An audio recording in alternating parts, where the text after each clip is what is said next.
जबकि त्रेता के पश्चात द्वापर का आगमन होता है। चौपाटी के तट पर समुद्र बह रहा है, लहरा रहा है। यहाँ पर सीता जी खड़ी हुई तो उन्होंने श्री राम कहा।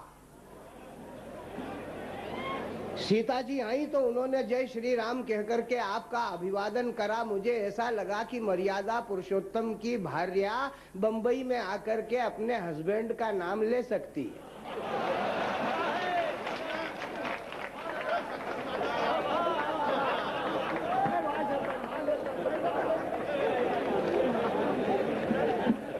देवर विराजमान है, शत्रुघ्न, लक्ष्मण यहाँ खड़े हुए। राम जी बेचारे बड़े दुखी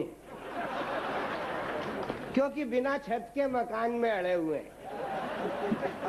ये हमारा गरिमामय राष्ट्र है। सच्चिदानंद आनंद कंद श्री कृष्ण चंद्र का पावन नाम स्मरण करते हुए ब्रजमंडल का ये कवि सम्मेलन कीर्ति भागवत से शुरू हुआ।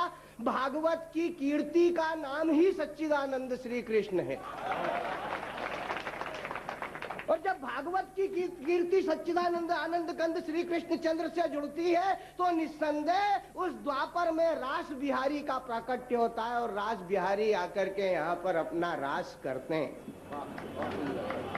श्री राधे के स्थान पर इस मंच पर राधा का होना जरूरी था, लेकिन सीता विराजमान है। सीता इस राष्ट्र का आदर्श है।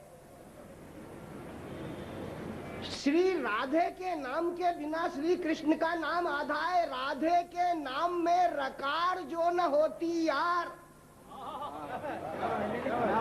रकार शब्द बोलो, र तो उसमें से उच्चरित होता है अ। राधे के नाम में रकार जो न होती यार तो मेरी जान मन है राधे कृष्ण आधे कृष्ण रहते।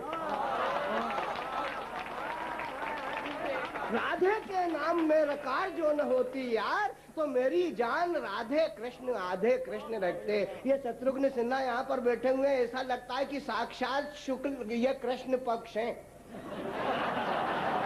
और पूर्णिमा जी जो है, पूनम जी, वो तो शुक्ल पक्ष है ही।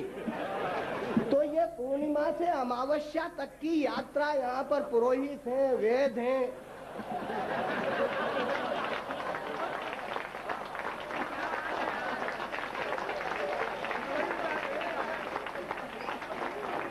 यहाँ पर पुरोहित भी हैं, वेद भी हैं, यहाँ पर राम भी हैं, यहाँ सुरेश भी हैं। ये पूरा का पूरा धर्म का मंडल है। और यहाँ पर आकर आप देखो तो इस रास मंडल में माया भी विराजमान। और माया महा ठगिनी हम जानी। हमारे मन का इंदिवर खिल रहा है। कमल वाले बैठे हुए हैं। कमल का साक्षात स्वरूप यहाँ पर विराजमान है। ये समुद्र आज अपने जामाता विष्णु की कीर्ति कथा का साक्षात आनंद ले रहा है। इस समुद्र के मन में भय है कि यहाँ पर व्याप्त होने वाली जो गंगा, यमुना और सरस्वती की धारा है, इस धारा को अपने ज्ञान की गीता, श्री कृष्ण सच्चिदानंद की यात्रा, गीत से गीता तक की यात्रा है। इस देश को गीत और बांसुरी का स्वर दिया, संगीत का स्वर दिया और युद्ध के क्षेत्र में खड़े होकर के गीता का गायन किया।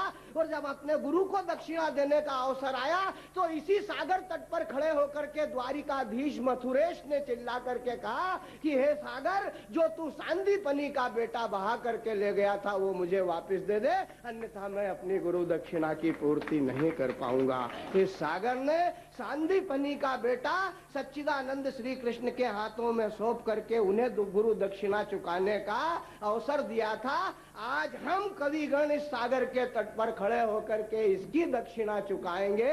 अपनी कविता की लहरें और उत्ताल तरंगे इस सागर में जाकर के प्रवहमान करेंगे। आपका सहयोग उसमें अवश्यंभावी होगा। जोरदार तालियों की गड़गड़ाहट के साथ आपने इस संपूर्ण समग्र वातावरण को जिया है। मैं कहना चाहता हूं कि मुरली मनोहर जोशीली बजी एकता की। मुरली मनोहर जोशीली बजी एक ताकि शंकर को चढ़ाया कमल कन्याकुमारी ने। शंकर को चढ़ाया कमल कन्याकुमारी ने, इंद्रप्रस्थ मेले सुदर्शन लाल कृष्ण खड़े। इंद्रप्रस्थ मेले सुदर्शन लाल कृष्ण खड़े। फिर धनुष उठाया राम अटल बिहारी ने।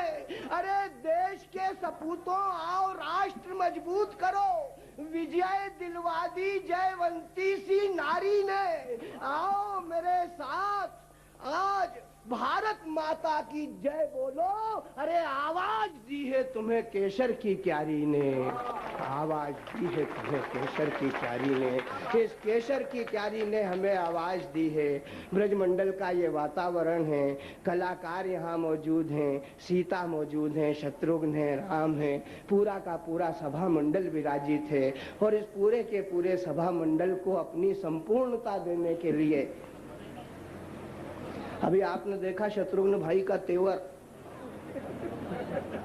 उन्होंने बतलाया ना कि कलाकार कैसा होता है जिसके होते ही नहीं।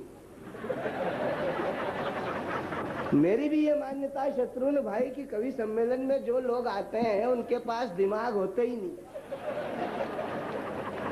जिनके पास ऊपर से लगा करके नीचे तक दिल ही दिल हो, वो कवि सम्मेलन में आते हैं।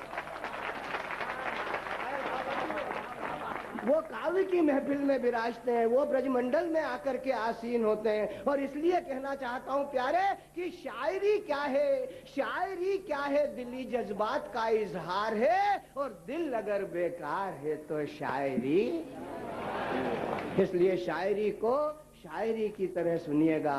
मैं आपके बीच में बहुत अदब के साथ मध्य प्रदेश के गुना नगर से अपनी यात्रा करती हुई हिंदुस्तान में हिमालय से कन्याकुमारी तक अपनी कविताओं के स्वर को गुंजाने वाली कवियत्री अंजुम रहबर को बुलाना चाहता हूं। उनसे निवेदन करना चाहता हूं कि वे आए। जोरदार तालियों की गड़गड़ाहट के साथ अंजुम रहबर का स्वागत।